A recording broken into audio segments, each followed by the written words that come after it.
Hi you guys, this is Nicole from My Carolina Garden.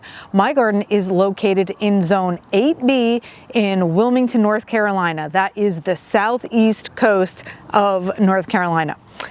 Today is a great day, and you want to know why? Because there are so many sales going on in the garden centers.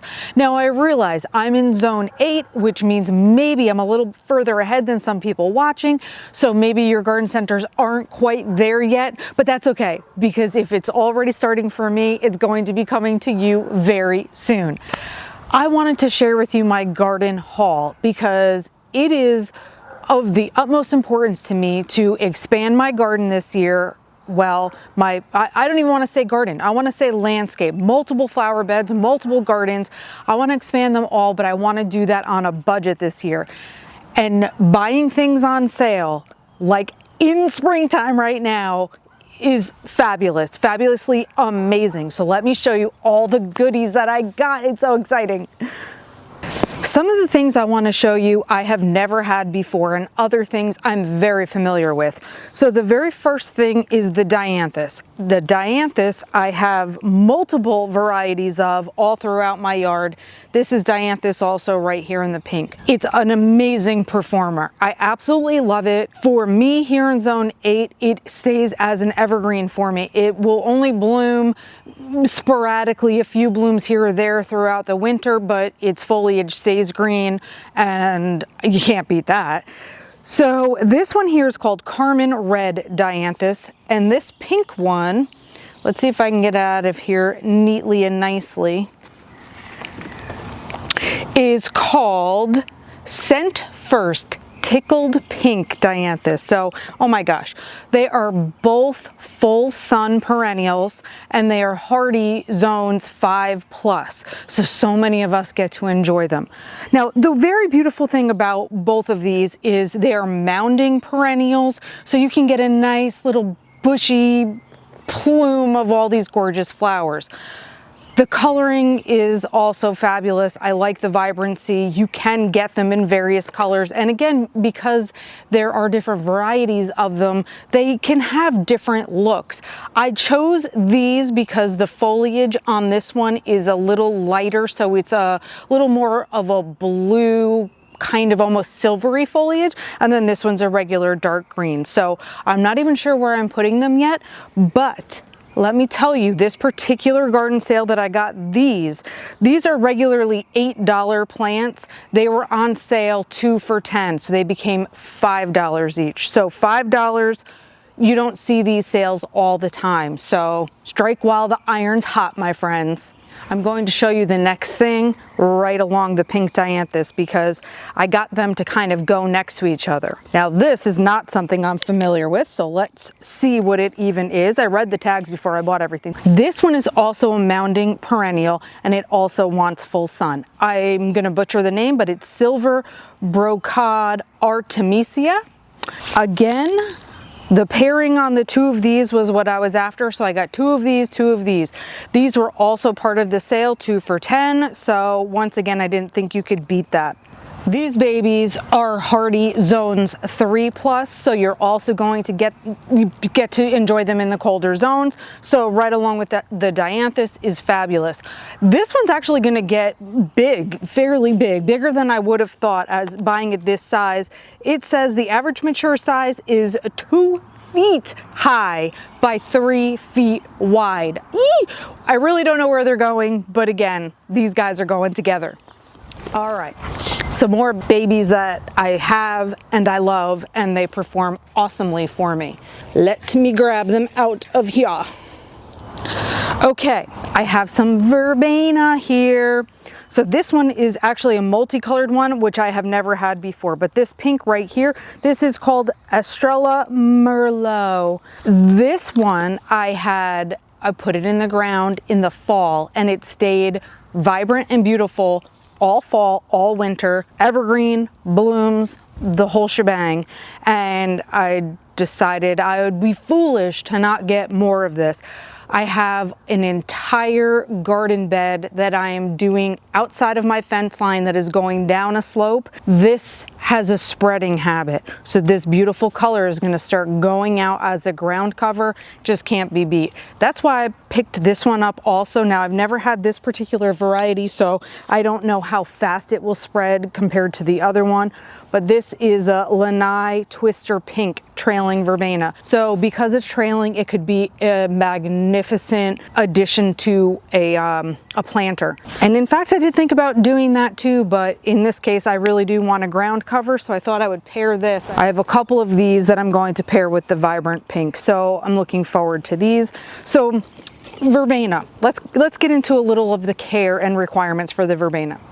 So for the verbena, for a lot of people, it probably will just be an annual. It says the zone hardiness is 9+, but as I said, here in 8, I have had it and it overwintered wonderfully. And I've talked to friends and neighbors who also have it. Same deal. Everybody has it blooming in their yards, and if it happens to die back, it does spring back for them in the spring. So zones 9+, they also like full sun, and like I said, great for hanging baskets or out of a pot arrangement or as a ground cover.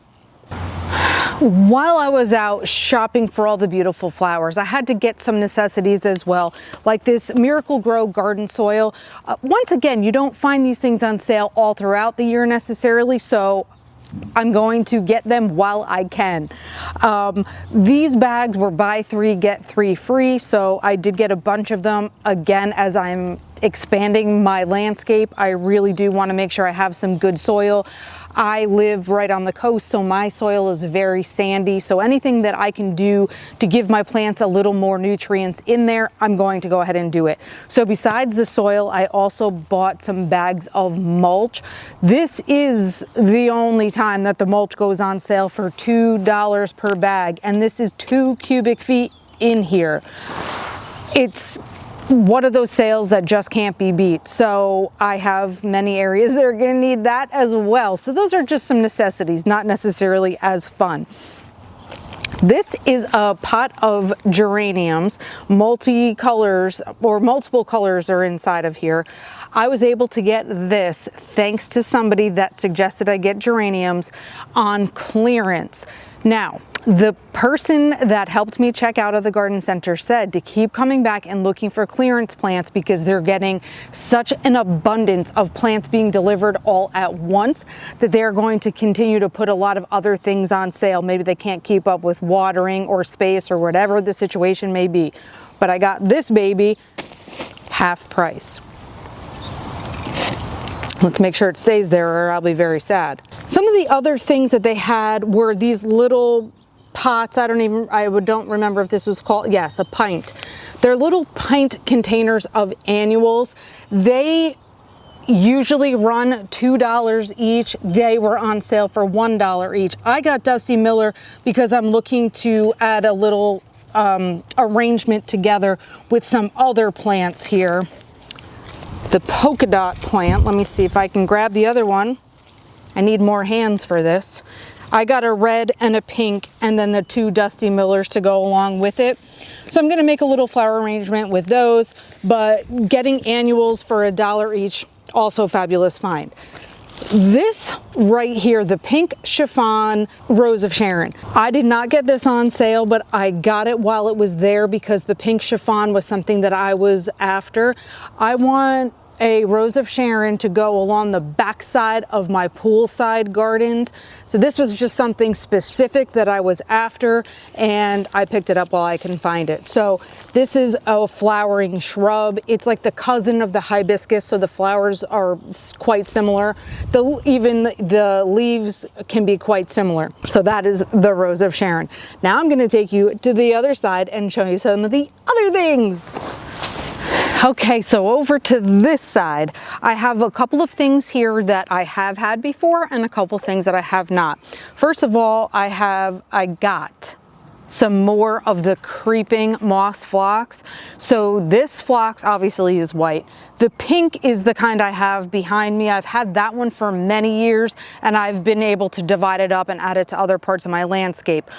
But as I mentioned, my sloping flower bed on the outside of my fence line that I'm currently trying to build up, I really wanted to use more ground covers there to help with an erosion issue that I have. And yes, mulch is a great finisher for a lot of things, but if we get heavy rains here, I don't want my mulch all washing away down into my drainage swale.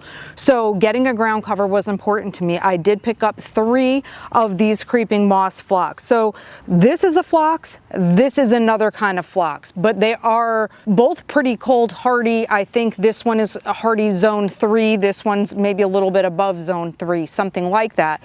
The creeping moss phlox does like full sun, and this phlox here likes part sun. So I have spaces for both of those to go. This one will be in full sun going over my slope. So again, I found 3 of those. Those were $5 each. And then this kind of phlox, Chattahoochee, let's say, something like that. I got 2 of them for their color, for their size.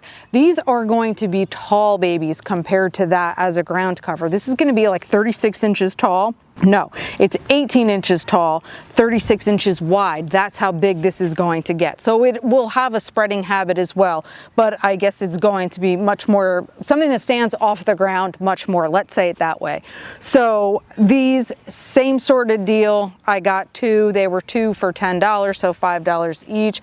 Had to do it, had to do it. Now is the time to start getting everything going and into the ground. So I have had this one, the creeping moss phlox before. I have not had the Chattahoochee or whatever the other phlox is, but I know it's beloved. So many people talk about it. Something else that I have had before are gorgeous dahlias. I'm right on the borderline of where dahlias are gonna come back as perennial, but I'd say 80% of the dahlias that I have had over time have come back. So I went ahead for these. These were also $5 each, $4.97 to be precise. These came from Walmart. There is quite a mix of dahlias out there, at least in my area. I can get them for decently good prices for their size, etc. So some of the other garden centers sell ones, bigger, smaller, whatever, and prices are adjusted. So I think that this was a fair price. This was not something that was on sale, but I just really love dahlias. I think they are unique and intricate and beautiful nature. I don't want the wind to blow them over though. By the way, sometimes I buy things here in my zone that come with a tag that says annuals like the dahlias do, but like I said, because I'm on the line, it's a give or take if they're actually going to be perennial. Lantana would be another example of that. Canna lilies are another example of that. A lot of times the tags say annual even though they're not. Okay, so on to another thing that I have never had before. This is Ballerina Red Armeria. So this is a full sun perennial. It has just like the cute little, I want to say almost lollipop-like flower blooms on them. So it says that this gets 8 to 10 inches high and 8 to 10 inches wide. So I'd say the height is probably maxed out right here. They had this color pink. These blooms are already expired, but they had this color, pinkish rose-ish, and they also had a light purple variety. This was found at Lowe's. These were 2 for $10. I did buy 2 of them. So I am looking forward to just having a brand new texture and a brand new style flower in my yard. And as I said, I just didn't feel like any of these sales could be beat. And these are also regularly $8 like the other things that I mentioned before. So here we go. I feel extremely fortunate that right now my temperatures are still staying slightly cool. So this is a great time for me to put a lot of labor into the yard with it between digging and mulching and putting down gravel and stepping stones and all sorts of things that once the temperature and the weather turns here, it stays hot through October. So this is just a fabulous time of year to get so many beautiful things that I love and start getting them into the ground. My average last frost date here in my area of southeastern North Carolina is supposed to be April 15th. So as I'm coming right around that date, I feel pretty confident that we're ready to rock and roll here and get everything in the ground. Thank you so much for watching. I am so excited to share this with you and so excited for the things that you're also going to be able to find in your garden centers.